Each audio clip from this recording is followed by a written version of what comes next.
Oke teman-teman, kita langsung praktek ya cara mengoperasionalkan SKT 80S. Bagaimana cara pengoperasian praktek langsung? Saya akan membuat tutorial secara live langsung ya. Bagaimana? Nah, ini posisi parkir ya. Posisi parking brake-nya di sini. Lalu bagaimana? Ini engine sudah nyala, starter ya. Nyalakan lampu kerja, menyalakan rotari ya. Lalu kita akan, ini posisi netral ya guys. Kita start pertama, angkatan pertama tetap ke gear 1 ya teman-teman.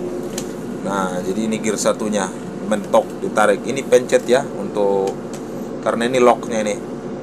Jadi kita mulai dari tetap standar gigi 1 ya, mulai dari gigi 1, jangan lupa supaya transmisinya awet ya, biar tidak salah operasional. Jadi tidak boleh gigi 2 atau di D atau di 5, 4, 3, 2, 1, harus start gigi 1 tetap ya. Oke, langsung aja kita maju. Udah masuk gigi 1, lepaskan parking brake ya, baru kita gas ya teman-teman. Oke, langsung. Iya. Nah, kalau sudah jalan, posisi jalan, kita dorong aja ke depan, yaitu gigi 2 atau gigi 3 ya, langsung nggak apa-apa. Jadi kalau dia posisi tanjakan ini agak nanjak ya guys, supaya dia tidak naik turun, jangan langsung dikasih ke D atau ke 5 atau ke 4 ya. Sebaiknya dikasih di gigi, kalau tanjakannya agak lumayan, kasih di gigi 2 aja ya. Nah, ini karena tanjakannya nggak terlalu, kita kasih gigi 3 atau 4 ya. Ya, ini gigi 3 ini. Jadi ini nggak bakalan naik gigi ke 4 guys. Kita udah lock di gigi 3 dia. Jadi turunnya itu di gigi 1, 2, 3 aja yang bolak-balik ya, karena posisi jalannya menanjak ya guys ya. Nah, kenapa kita nggak kasih di gigi 5? Karena itu ya, undulating ya, atau naik turun nanti giginya guys. Jadi itu bisa memperpendek usia transmisi ya, naik turun gitu. Jadi lebih baik kalau sudah agak tinggi tanjakannya kayak gini ya kan. Ini nanti kan nggak kuat ini gigi 3 kan. Ini sekarang posisi gigi 3 ya. Nah, gigi 3 ada di sini nih, kelihatan ya. Nah, ini udah nggak bisa, dia di gigi 2 dia. Nah, jadi kita kunci aja di gigi 2 guys, supaya dia nggak naik lagi ke 3 nanti lalu turun lagi ke 2, naik ke 3, turun ke 2. Itu kan akan membuat tersendat-sendat ya. Artinya transmisinya itu jadi transmisinya itu dikejut-kejut gitu ya, bisa cepat rusak aus transmisinya. Jadi lebih baik kita lock di gigi 2 aja. Kalau kita lock di gigi 2 seperti ini, dia tidak akan naik ke gigi 3 karena posisinya masih nanjak ya guys.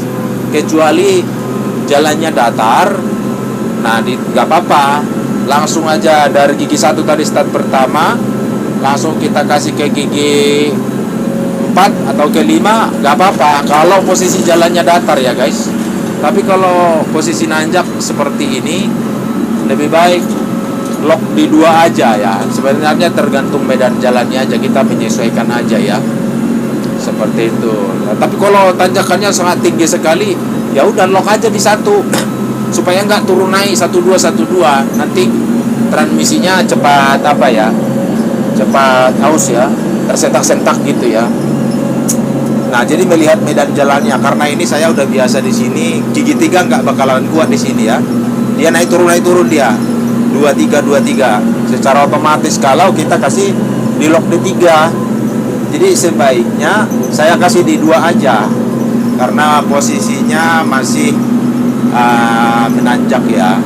Nah, jadi teman-teman sabar aja, ini nggak boleh diburu-buru ya, nggak boleh diburu-buru karena kita harus menjaga kesehatan transmisinya ya, bukan cuma kesehatan pribadi kita ya yang perlu ya, kesehatan unit kita yang kita bawa juga harus kita pikirkan karena kita masih ada pancalan besok, kita masih bekerja. Kalau langsung rusak 2 bulan kan kita juga yang rugi, nggak bekerja gitu ya. Kita harus merawat juga ya unitnya gitu. Barangnya campur aduk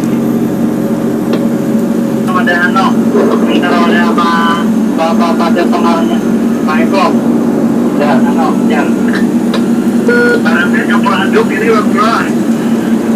Awalnya masih antara ada Pak Eko barang semua antara Bapak.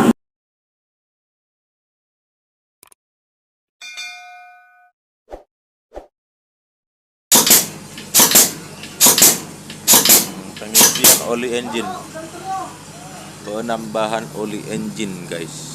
Nah,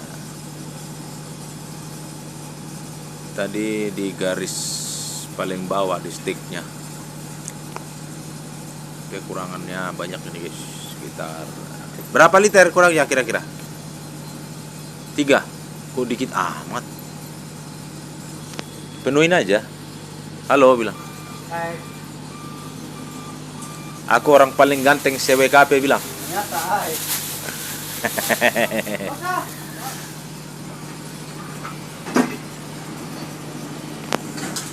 Oke guys, sudah selesai.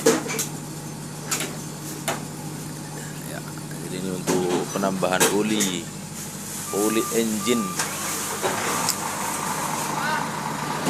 Tadi pas P2H kekurangannya banyak ya. Kekurangannya sekitar 7 liter.